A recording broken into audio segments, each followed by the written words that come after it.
सावधान वत्स, संसार में शस्त्र से भी घातक शब्द होते हैं। जो मनुष्य अपने हृदय के द्वार खोलकर अपने रहस्य दूसरों को दे देता है, वो स्वयं अपनी तबाही के द्वार खोलता है। सुनो, इस अबोध बालक शुभ की ये कथा, जिसने एक शब्द की भूल में अपना सर्वस्व दांव पर लगा दिया।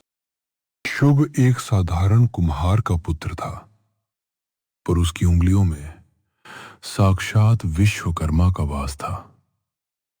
वो मिट्टी को भी सोना बनाने की कला जानता था। शुभ, ये विद्या हमारे वंश की थाती है। इसे अपनी सांसों की तरह संभाल कर रखना। याद रखना, रहस्य जब तक गुप्त है, तब तक तुम सुरक्षित हो। माँ, मेरा मौन इस रहस्य की ढाल बनेगा। मैं अपनी जीभ पर संयम की मुहर लगा दूंगा। लेकिन जहां प्रकाश होता है, वहां छाया भी होती है। रोहन, जो शुभ का मित्र कहलाता था, वास्तव में उसके भाग्य से जलने वाला एक सर्प था। एक दिन राज्य के राजा ने घोषणा की, जो कुम्हार सबसे दिव्य कलश बनाएगा, उसे राजकुम्हार का पद और स्वर्ण मुद्राएं दी जाएंगी। शुभ भाई, तुम तो राजकुमार बन जाओगे, पर मेरा क्या? मेरे घर में दरिद्रता का वास है। काश मुझे भी वो चमक का राज पता होता। मनुष्य की सबसे बड़ी कमजोरी उसका भावुक मन है। जब प्रेम बुद्धि पर हावी होता है, तब विनाश की नींव रखी जाती है। रोहन, ये बात किसी को मत बताना। उस नीले पत्थर को पीसकर मिट्टी में मिला देना।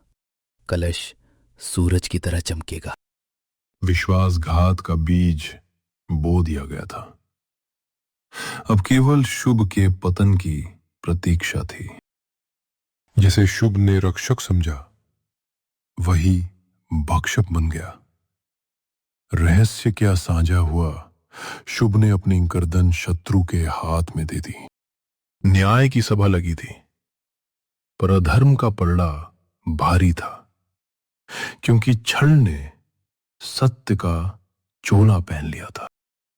महाराज, शुभ ने मेरी गुप्त विद्या चुराई है। ये नीली चमक मेरे परिवार का राज है, जिसे शुभ ने धोखे से देख लिया। शब्द जब तीर बनकर चलते हैं, तो आत्मा को छलनी कर देते हैं। शुभ का मौन ही आज उसकी पराजय बन गया था। मैंने कहा था, शुभ, रहस्यों की रक्षा प्राणों से बढ़कर करना। तुमने हमें कहीं का नहीं छोड़ा। मैंने अपना राज उसे दिया जिसे मैं अपना मानता था। क्या इस संसार में कोई भरोसे के लायक नहीं? जब अंधेरा घना होता है, तभी ज्ञान का दीपक प्रज्वलित होता है। सुनो, उस महाज्ञानी के शब्द, जो जीवन का सत्य बदल देंगे। वत्स शुभ, अपने रहस्य किसी को न बताए, क्योंकि जो आग आपके हृदय को प्रकाशित करती है, वही आग दूसरों के हाथों में लगकर आपके संसार को भस्म कर सकती है। जाओ, उसे तुमने केवल भौतिक वस्तु दी थी, उसकी आत्मा नहीं। न्याय की सभा में वापस जाओ और उसे चुनौती दो। महाराज, यदि ये कलश रोहन का है, तो ये सत्य की अग्नि में काला नहीं पड़ेगा। इस पर गंगाजल छिड़क कर आग दिखाई जाए। अधूरा ज्ञान और चोरी का राज कभी फलदायी नहीं होता। रोहन का झूठ सबके सामने नंगा हो गया। तो याद रखिएगा वत्स, अपना रहस्य स्वयं की तिजोरी में सुरक्षित रखें। संसार केवल परिणाम देखता है, प्रयास नहीं। जो स्वयं का रक्षक नहीं, उसका रक्षक कोई नहीं। तो दोस्तों, यहां थी हमारी चाणक्य नीति की पहली सीख।